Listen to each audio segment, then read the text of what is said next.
This is Ryan Elliott for Boxing Social in association with Betfred. I'd like to be joined by Kiko Martinez here in Sheffield. Kiko, gracias por tu tiempo. ¿Cómo está? Yes, I'm feeling really good, really happy to be here and delighted to have this opportunity. So I have to thank God first and foremost for this opportunity, also Matchroom and Kid Galahad's team for giving me this opportunity. I'm really looking forward to this challenge and taking it on. Kiko, a lot of people expected your next fight would be a rematch with Zelfa Barrett. Yourself and Zelfa have different fights. You managed to get yourself a world title opportunity instead. Were you surprised that it was this fight instead of Zelfa? Yes, to be honest, it was a big surprise. It was a great surprise for people. I can't deny that it was a surprise. But thankfully, this opportunity has presented itself. It was one that I was looking for, and I'm not going to let it pass me by. Just to go back to the Barrett fight, Kiko, you've been around boxing for such a long time. After the fight, when they were getting ready to read out the cards, what was going through your head? Yeah, so to be honest, when they were reading out the cards, I thought it was going to be a close win. I thought at the very worst it would be a draw. But then in the end, you know, when it was read out and I ended up with a defeat, I went away really sad psychologically from the UK after that fight. How disheartening is it for you when you put in so much and then you think you've won this big fight and it's one step backwards for you because they give you a defeat? Is it hard to stay motivated when something like that happens, going back into the gym?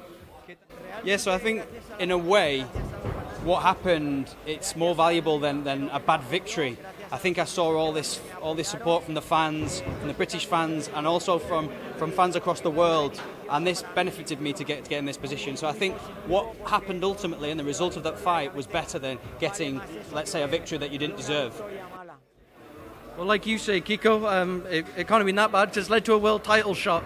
You've had some great nights in boxing, but where would it rank if you were able to upset the odds and take the IBF featherweight title from Kid Galahad this weekend?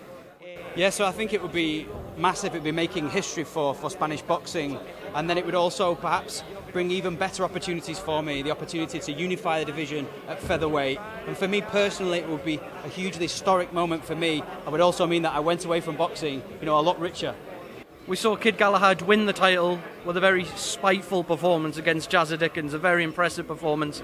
I'm sure you have seen the fight. What did you make of that performance and Kid as a fighter as well? Yes, I think my victory will be huge because he is a very good boxer. He has a lot of ability, and I think he's very strong. And you know, whenever you're a champion, there's a reason why you're champion because you're a great fighter, and that's no different with him. So if I were to beat him, it would be fantastic because I understand what a great fighter he is. And final question from me, Kiko. Like I mentioned, you've had a long and illustrious career. How much longer do you want to keep fighting for?